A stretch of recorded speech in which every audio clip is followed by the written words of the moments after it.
Hi, you're listening to Book Chat with author Vivian E. Moore.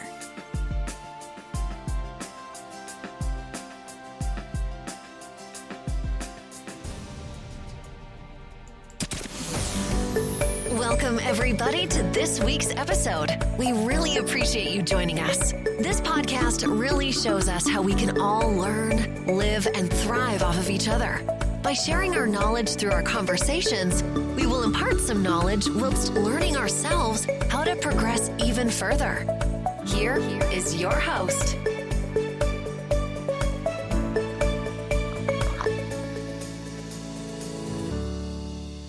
Hello and welcome to Book Chat. I am your host, author Vivian E. Moore. Hope everyone had a great week, and I hope you're having a great weekend.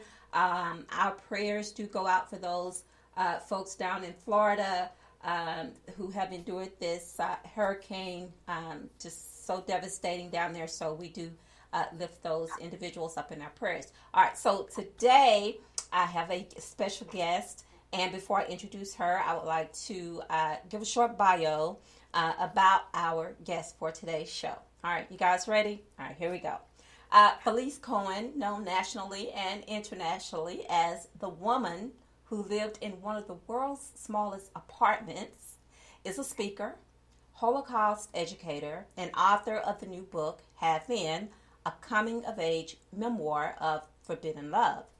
Felice's previous book, 90 Lessons for Living Large in 90 Square Feet or More, is the recipient of numerous self-help book awards. Was inspired by the YouTube video of her 90 square foot New York City studio that went viral with over 25 million views. Felice has been featured on Good Morning America, NBC, CBS, NPR, Time Globe and Mail, New York Daily News, the Daily Mail, and more. What enabled Felice to live large in that tiny studio is that she has been a professional organizer for over 25 years. As the grandchild of two Holocaust survivors, Felice also the author of What Papa Told Me, a memoir about her grandfather's life before, during, and after the war. Eli Wiesel has endorsed the book, and Yad Vashem in Israel is taught in schools across the country, translated into Polish, and sold over 35,000 copies worldwide. Felice splits her time between New York City and Cape Cod. And I just want everyone to welcome Felice Cohen to our show today. Welcome, Felice. Thank you, Vivian. I'm so happy to be here. Thank you for being here. I do appreciate it so very much. And congratulations on all your success, along with your new book, Half In. Thank you so much. You're welcome. I vaguely remember reading an article about the 90 square foot apartment. I'm claustrophobic, so that wouldn't work for me, but how was that for you?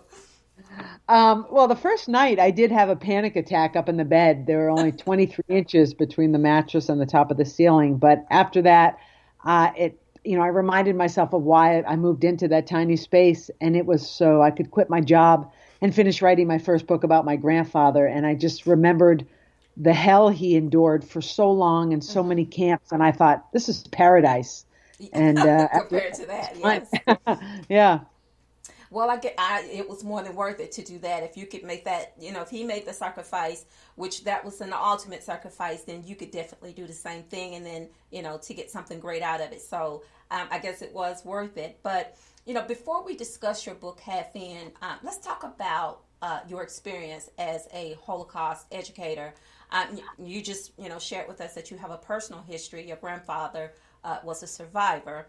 And so, we know that all legacies aren't good, and they may not be something that we want to discuss because they can be hurtful or embarrassing, the atrocities of the Holocaust and slavery, etc., and, that's the history of my ancestors. And, if I can help it, never again in ways that,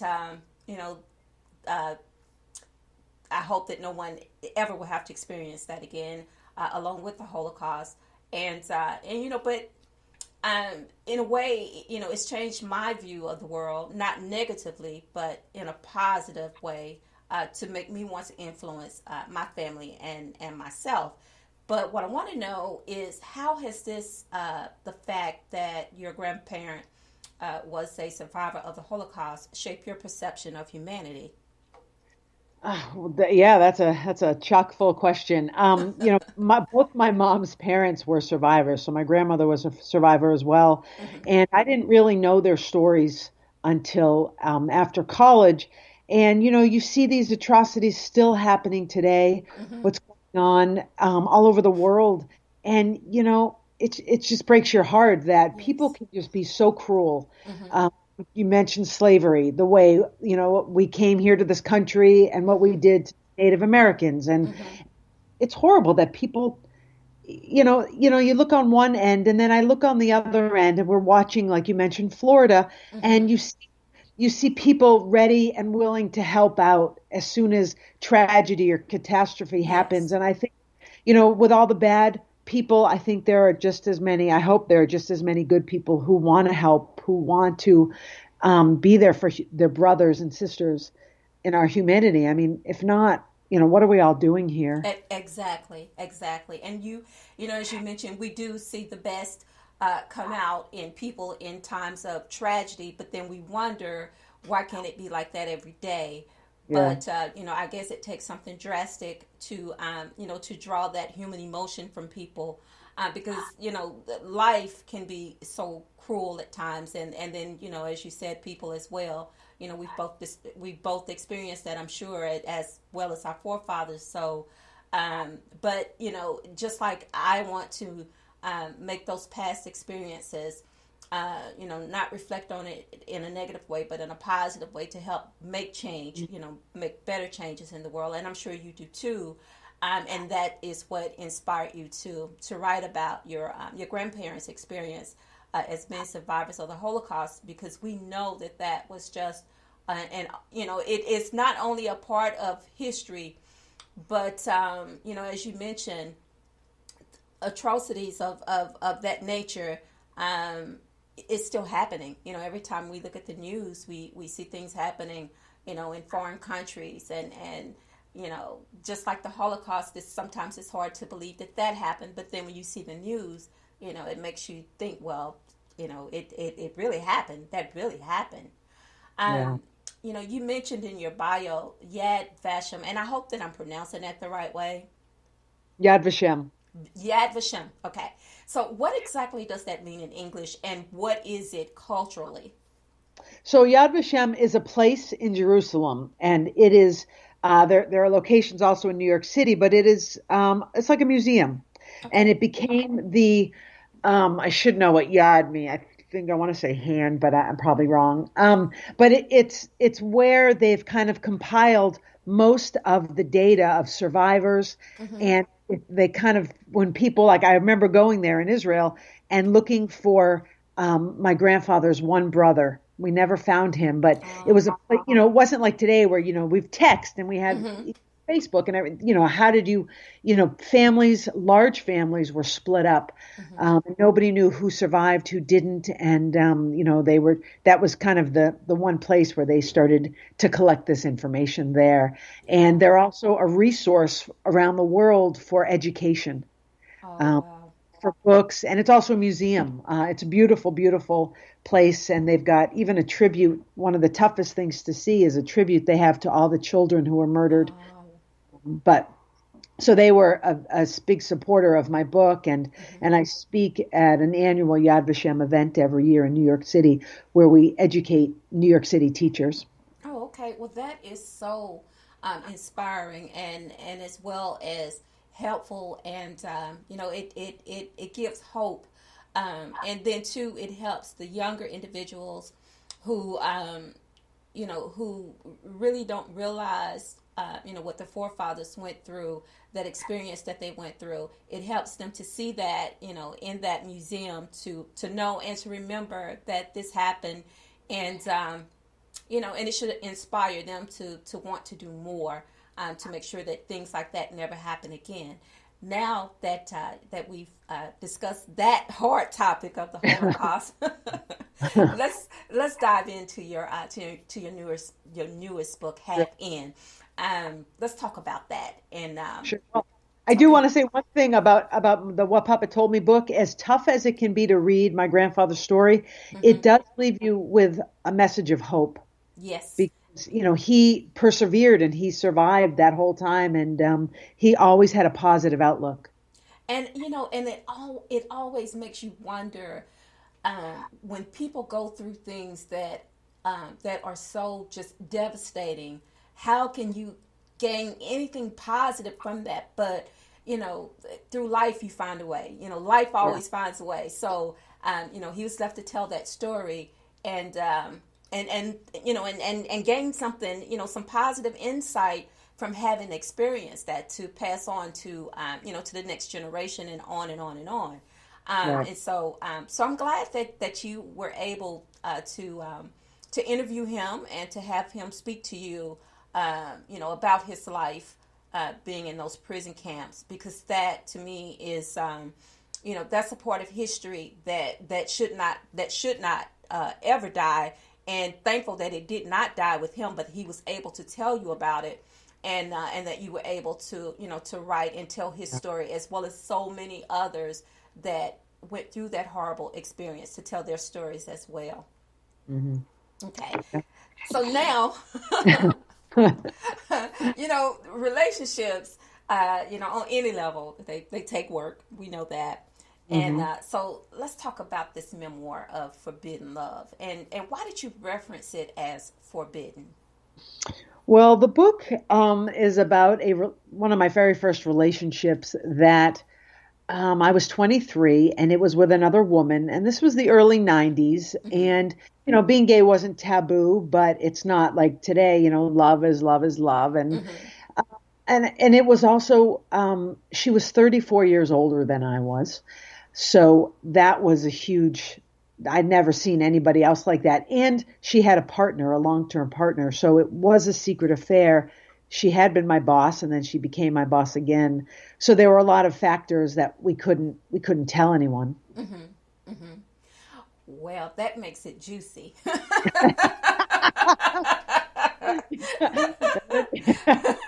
Yes, juicy is good.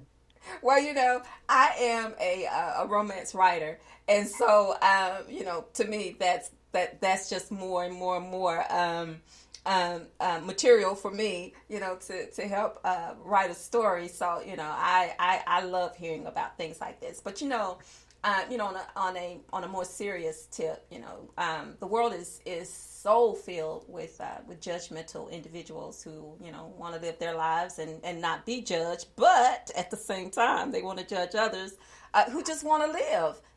And sexuality has been around as long as the world has existed. So why do you think some people find it hard to embrace what they consider abnormal compared to heterosexuals versus the gay lifestyle? I think a lot of it's just based on fear or ignorance. I think you think, if you go by whatever religion you go by, or this is how things are supposed to be, or we've always done it that way, or whatever ways people think. I think people are just closed-minded and ignorant. I'm glad we're teaching kids. My niece and nephew have been learning about sexuality and gender, and we never learned about those things. I mean, never. and I don't think it's influencing people to want to be persuaded to those. That doesn't make sense to me, how people are fearful of that, because then if that were true, there would be no gay people, because you're brought up straight. So exactly. I don't get it, but it's sad, because I think it's whether it's sexuality or religion, or people just don't like things that are different from them, because I don't think they understand it, or that's the only reason I can think of, or they're filled with hate, or they're upset. And I think that some people who are really outspoken against it probably have their own tendencies they're afraid to admit. And maybe that's what makes them, so adamant against it. Well, and as you said, I think a lot of it does have to do with religious beliefs. But as humans, we get to choose who we love, and and that covers many factors. And as you said, some people they view life on a narrower spectrum than others, and then there are some that are broad-minded and willing to view life from all perspectives, and that's how it should be. But and sometimes I have a hard time coping with the way people think. What's your opinion on that? Of why people think the way they do? Why are people's minds, so open about some things? I grew up in a time to where, like you said, sexuality was something you didn't talk about. It was a very taboo subject. And when I got to middle school or junior high school, we had a form of quote unquote sexual education. But it was disguised through home economics and things like that, and it was based on, women being in the kitchen, learning how to cook, iron, wash clothes, whatever, that's what it was about. But and then the reproductive system and things like that, they told us about those things. But now we live in an age where children are susceptible to a lot of things. And so it is important as parents that we teach our children, about these things, because they need to know. We have so many, sexual predators out there, and if we don't tell our children and educate them about, parts of their bodies, if you're being touched, whatever, and try to open up their minds to the fact that yes, you are human, and yes, you one day, you will become sexual, so you need to know about these things that will affect your life in some way. What's your opinion on that? I think we should educate our kids for everything, because, I think people are afraid if we talk about sex, then the kids are going to go out and want it and do it and all these things. And I think, maybe some of them will. But I think it's better to be forearmed and forewarned and to know about your body. And, exactly. You talk the home ec, all those things. I remember I hated it. I wanted to go build a lamp. I think we should all be immersed in everything. Exactly. Because we're creating these stereotypes, and that's not helping anyone. And, I think everybody should know how to change a diaper, bake a casserole, and fix an outlet or whatever. I don't even know how to fix it. Exactly. It shouldn't be assigned to just one gender. Right. You should know how to do everything across the board, because that's the world that we live in. Yeah. Knowledge is power. And I think you got to know how to do these things. I love it. You do. You definitely do. How has this changed your view as a woman who chooses who and how she loves? Well, this is a story I kept secret for 3 decades. So I was fearful, for years I worked on this book and I put it away, and I just was never ready for it to come out. I say it took so long because of the healing process, not the writing one. And I don't think this book could have come out 5 years ago or 10 years ago.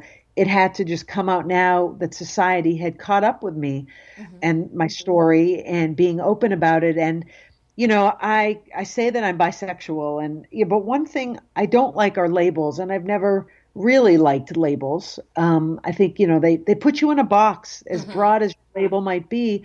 I think I feel like I'm in a place where I'm just happy. And having this book out there, our story out there, one we were so fearful of for so long for anybody to know, that I just feel so relieved. And the feedback and the reviews, I'm just stunned. I wrote this book as therapy. Again, I never planned on selling any copies. Like my grandfather's book, I wrote that as a gift for him, and suddenly it sold around the world. And so if this book can help anyone who's feeling afraid of who they are, or they have a secret, whether it's about sexuality or affair or just your life, I hope it can make you feel better about telling it, because I feel just so much lighter now that the story is done and it's out there. Okay. And that's important. As you said, you did it, as a gift to your family. not something that you wanted to share. But I feel, and this is just me personally, I feel as though when things like that are placed on your heart to write about, that they're not necessarily meant for you, that they are meant for others, because you never know who might need to hear that or read that story, because it could change their lives as much as it changed yours. So it's probably why it was so well embraced and accepted, because same-sex relationships will always spark debates about whether it's right or wrong, which gives people some idea that they have a right to pass judgment on others. And every day in the news and on social media, we see how discriminatory practices have shaped the world, and we know that the fight for equality, including women's rights to decide about their bodies and who they love, etc., is a hot topic. Growing up in the South and as a woman of color, I know intimately what discrimination feels like. So, and so I understand on so many different levels. But do you feel discriminated against about who you choose to love and how you choose to live your life? The book just came out a week or so ago, and I think for a long time I was fearful of that. Growing up on Cape Cod, I was also fearful of people knowing I was Jewish. Because, I was, there weren't that many Jewish people on the Cape and the Holocaust, and I was fearful it would happen again. And as soon as my grandfather's book came out and I was talking about it around the country, all that fear kind of went away, and I was really proud of my Judaism, my heritage, my grandfather's perseverance or survival.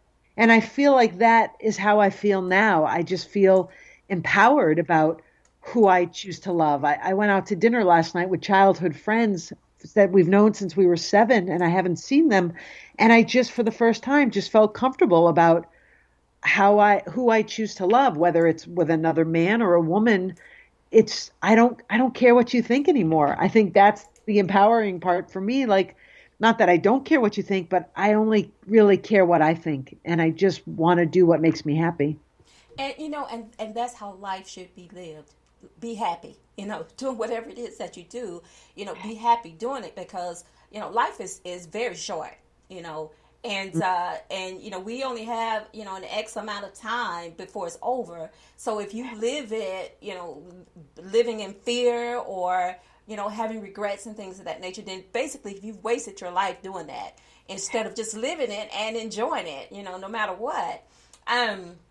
So the memoir mentions that your relationship with your boss was exposed in leaving you in a compromising position. Without giving too much away, since the book just came out, can you explain why you chose to walk away from a relationship that you had obviously vested time and your heart into? Well, I don't think I ever really walked away. When we got caught, I ended up, it was like the wake up call I needed. And I decided to go to New York, where I had originally planned to go before I was kind of detoured into this relationship. And I was still connected to this woman, Sarah. And I started dating someone new. I was still connected to Sarah. So I called the book Half In, because in all the subsequent relationships I was in, I was only ever half in. Wow. Because I was still connected to Sarah. And 10 years after our affair began, she died. Oh. And even after she died, I was still connected to her. And the writing was so helpful as therapy in getting over it, but it wasn't enough. It wasn't until I said I could put the book out there and stop harboring our secret that I think I would be able to finally be free of that. I was still protecting us, and that's over. And it's out there now. And now I think that's one of the reasons I feel lighter. I'm ready for the first time since I'm 23, I'm single, and I'm excited now. I'm like, okay, I wonder who's next. Like, okay, this is good. It is. That's a wonderful outlook on life. It's not over, but, and then talk about unrequited love. It's like you never really had that closure, but writing the book helped you to deal with that.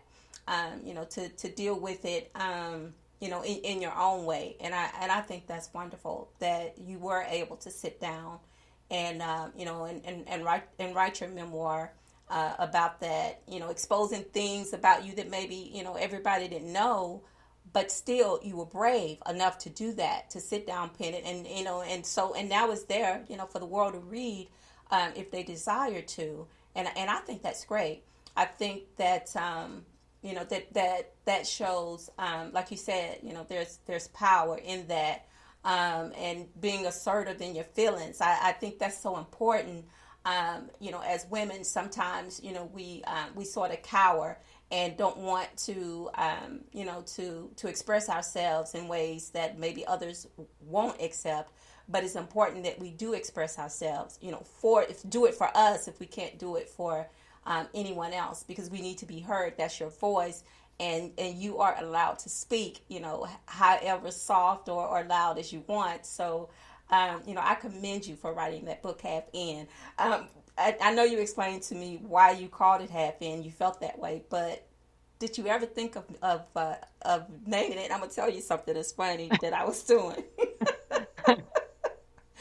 I had, and I'm glad that I realized what I did.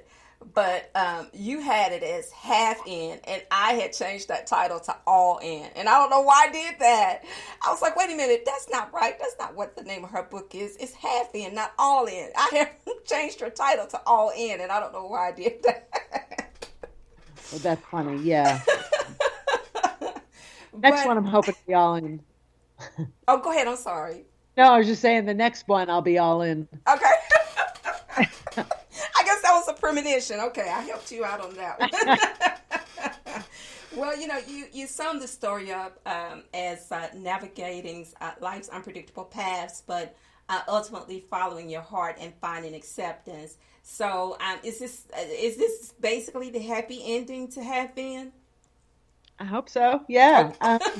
Yeah. I mean, I think it was for me to just finally be free and tell my story, and the fact that it's just being received so amazingly. I mean, it's reached like the number one on 8 categories on Amazon. And I'm just blown away. I cry sometimes. I think about it. I'm like, I can't believe I've worked on this for so long and it's done. And it's kind of as though Sarah and I are being accepted now. And I think it's a great feeling when the fruits of your labor is recognized and then applauded. I think that's a great feeling across the board, and whether you feel that you deserve it or not, I think that that's a wonderful experience to be able to tell your story and for it to be embraced by others. Because as I said before, a lot of times you just never know, how other people feel based on what you see and what you read and hear, on a daily basis. Those things may be negative, but you always have someone out there who, are just on the fringes, just waiting for someone to share their story so they can tell their own story. So, I commend you on this book, on your journey, and I thank you for coming and sharing your experience and your story with me and my listeners. And I appreciate what you added to today's show and hope to chat again with you in the future. Well, it's been my pleasure, and I really appreciate being on and talking with you. So thank you again for having me. You are so welcome. Thank you, Felice. Bye now. Bye-bye. Guys, that was Felice Cohen, author of Half In, and also author of let me get back to the title. Oh, What Papa Told Me, a memoir about her grandfather's life story. So I hope you check out that book as well as her new book, Half In. And I forgot to ask her, and forgive me for that, for not asking where we can find her books. But I'm pretty sure, well, she did mention Amazon, so that's a good thing. So you can go to Amazon and find her books. And I hope that you enjoy them, reading them, and not only reading them, but sharing them. And writing those reviews, because that is so important. We need to, we need to know what you're reading, what you think about the stories, and, and share those experiences with others, because guys, it is so needful. And I just thank Felice so much for being brave and for, talking about her relationship. We appreciate that. And the world needs that. The world needs more people to, to share their experiences. Because, the world would be a better place if we did that. All right. So before I let you go, I want to make sure that I give you these URLs for the show to keep you coming back to Book Chat. Of course, the first one is to Spreaker, and it is at https://www.spreaker.com/user/author Vivian Moore. You can follow me across all social media, which includes Facebook, Twitter, Instagram, and TikTok.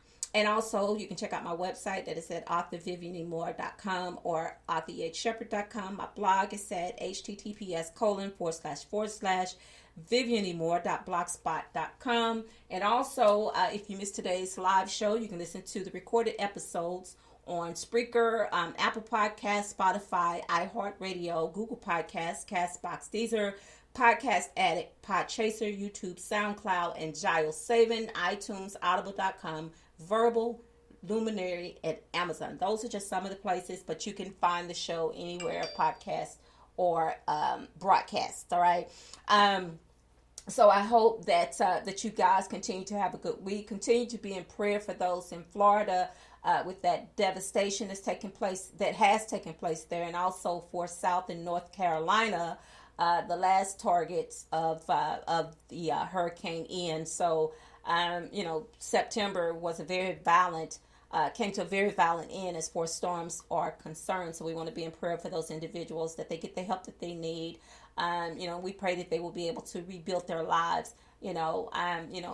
Material things can be replaced, but lives can't. So, we're just praying that the death toll is very low, and just that, that to let these people know that, even though you went through a traumatic experience, things will get better. Just keep your head up. All right.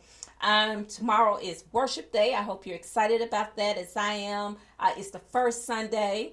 And so I hope that you are planning on going to worship service and inviting family and friends to come and listen as well. I hope that you guys continue to enjoy your weekend. The weather here has been beautiful. I love fall. This is my season. I love it.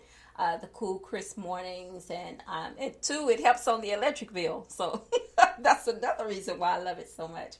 But anyway, be sure to tell those around you how you feel, because tomorrow is not promised.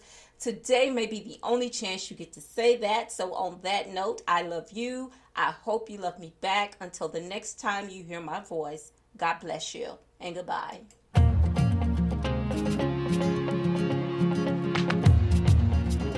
Loved what you've heard on this week's episode?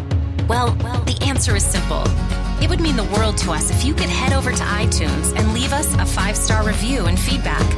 Spreading the word really is the best way to grow our podcast and achieve even greater things. Thank you.